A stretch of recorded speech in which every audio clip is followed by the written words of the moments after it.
Hey Mark, it's Mike, just checking in on the weekend here.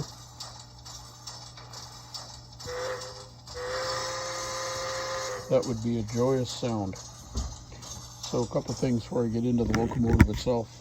Been talking to the professor about this Bachman thing, and it turns out this board is more than just a motherboard. It's actually a decoder, believe it or not. You can run the locomotive with it. It moves back and forth and so forth.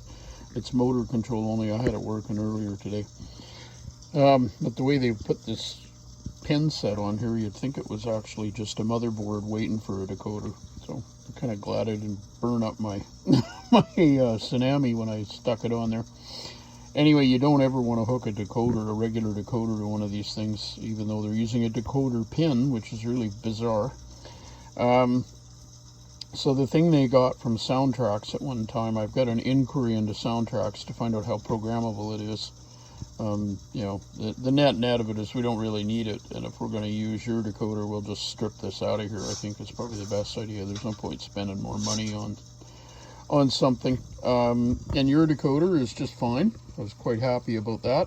And, you know, the little burn on it, even if it is a component that got hot and is, you know, going to fail one of these days. I mean, if it does, you just buy another decoder and you unplug the plugs at each end of this and plug the new one in, and you're good to go again. So it's not like you ever have to do any soldering.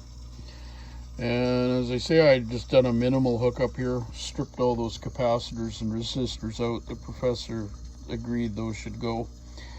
And just hooked up the motor leads, and I got the track wires going to my test track. And as you heard earlier, we have a whistle, and we also have motor control and chuffing, which is wonderful.